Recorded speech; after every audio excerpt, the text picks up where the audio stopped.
So, some potential Giants news here as the New York Post has kind of tweeted out or put out an article that Dave Gettleman will be back for the 2021 season. I think that John Mara and Gettleman himself are speaking to the media either tomorrow, well, that would be Tuesday or Wednesday. So we'll find out for sure, but it seems like the early indication is that Gettleman will be back for 2021.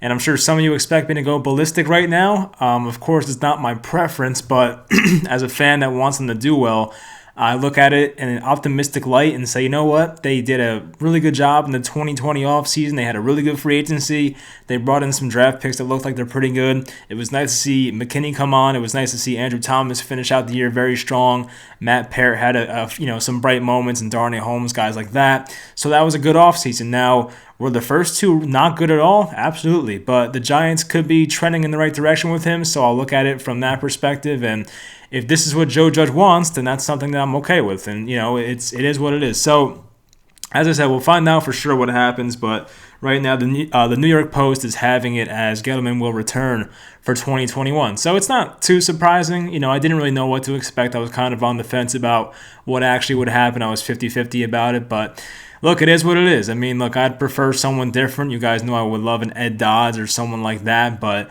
we got to live with it. And, it did work last year. It didn't result in many wins. They improved by 2 wins this year. But if they improve once again and get that number to 9 or 10 wins next year, then maybe they're a playoff team. It depends on what they do this offseason. They have to cut some salary and get some salary cap open and potentially sign one really big player like an Allen Robinson. You guys know I want Shaq Barrett, someone like that. And then, fill in a couple other spots with some, free agent ads. And, of course, the draft, you have now the 11th overall pick.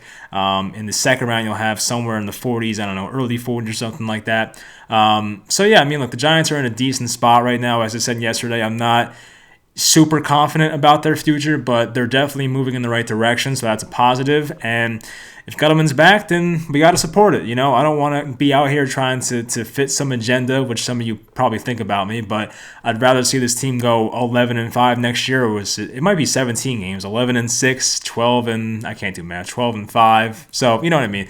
I'd rather them have a good year and me look stupid than have another year of going 6-10, 5-11, 4-12. So I don't enjoy watching embarrassing football every week, basically. So it is what it is. I mean, we'll find out tomorrow or Wednesday for sure what's happening, but it seems like the early news coming out is that he will be back. Let me know in the comments how you feel about it. I want to get a quick video up because I'm sure that the news will probably come out tomorrow morning. I'll be at work up until like 4, so I probably can't make a video anyway. Figured I might as well get a head start on it. And some other stuff, I guess, as well. Joe Judge came out and spoke about the Eagles and their, kind of pathetic performance on Sunday night. And he was not happy about it. He was one of those guys that definitely was not happy about the integrity of the game, and I get where he's coming from. Now, if you follow me on Twitter, I've definitely gotten some arguments today about this because while I don't think it's right what the Eagles did, and while I do feel really bad for the players, I absolutely get where the front office of Philadelphia and I get where Doug Peterson's coming from because the Eagles benefited in no way from winning that game yesterday or last night. So I get where they're coming from. Now, it's kind of bad to intentionally throw a game for your players because there's guys out there that are playing their asses off and they're playing for new contracts and they're being scouted and observed by everybody. So you want to put them in the best spot to succeed, and it seems like Doug Peterson did not do that. But when you look at the Eagles, they went from pick number 9 potentially down to number 6. So my argument is if the Eagles want a player really badly, like let's say they want Devontae Smith, Micah Parsons, and let's hypothetically say the Eagles won and they were pick number 9, but Micah Parsons went at pick number 6, 7, or 8, they wouldn't have got him. So I see both sides of it. I definitely lean more towards the side of it's more forward thinking and more beneficial to lose a meaningless game. And it's hard to do that for your players because, these are human beings that are competitive. They don't want to lose. And I get all that. Like, I'm a person that I do not like to lose either if I'm playing a sport. But at the same time, as a fan of a team, I look at it like, wow, okay, this definitely benefits us for the future. And, this is why last year I wanted the Giants to lose to Washington and get Chase Young. But, it is what it is. You can't really you can't just forfeit games. You got to play them. The players are never going to stop trying. The players are going to play hard. People said that about the Jets. Like, the Jets had a terrible roster, but the Jets players were never going to stop trying. They were going to try every week, and eventually they got it right towards the last month of the year.